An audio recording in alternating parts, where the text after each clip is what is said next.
La coopération bilatérale entre la France et Madagascar ont permis l'amélioration du quotidien de millions de citoyens. Madagascar a pu améliorer ses infrastructures et le quotidien de millions de Malgaches grâce à sa coopération avec la France, les régions et les villes françaises. Le président de la République, André Rajoelina, a ainsi tenu à saluer les projets qui impactent directement les populations.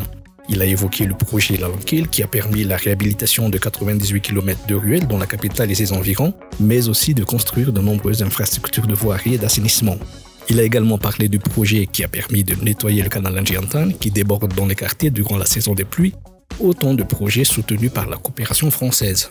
Le chef d'État a officiellement ouvert les 3e assises de la coopération décentralisée entre la France et Madagascar ce jeudi 18 septembre.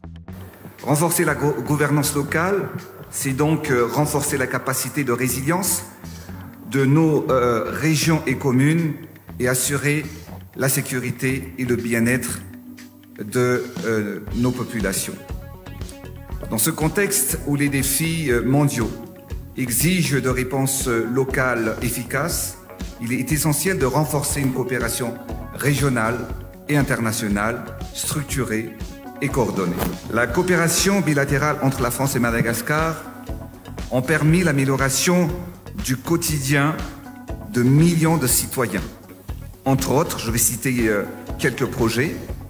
Le projet Lalanquil, financé par l'Agence française de développement et l'Union européenne, qui a permis de construire, mais surtout de réhabiliter 98 km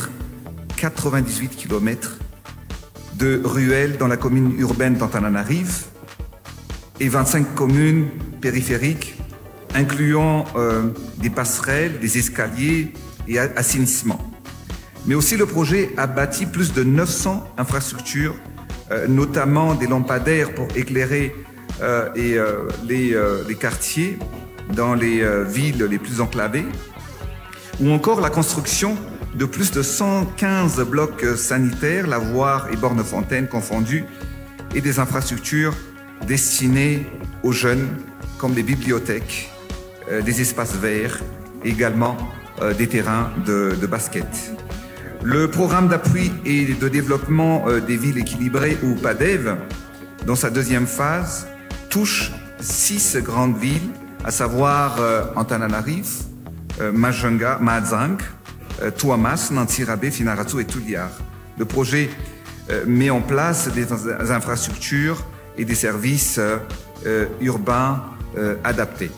Le programme également intégré d'assainissement Antananarive a permis de curer le canal d'Anjiantan sur 7 km et d'installer une station de traitement de boue permettant de traiter 150 000 mètres cubes de boue. Il faut savoir que, vous savez, Antananarive, pendant la période de pluie ou pluviale, les quartiers populaires sont exposés à l'inondation. Et chaque année, la population dans ces quartiers vit dans des ils vivent déjà dans des extrêmes pauvretés, mais surtout avec l'inondation, ça aggrave encore plus la situation. Et donc je tiens à saluer ce projet aujourd'hui parce que ça aide justement à cibler, mais aussi surtout à diminuer l'inondation dans les quartiers populaires de la capitale de Madagascar.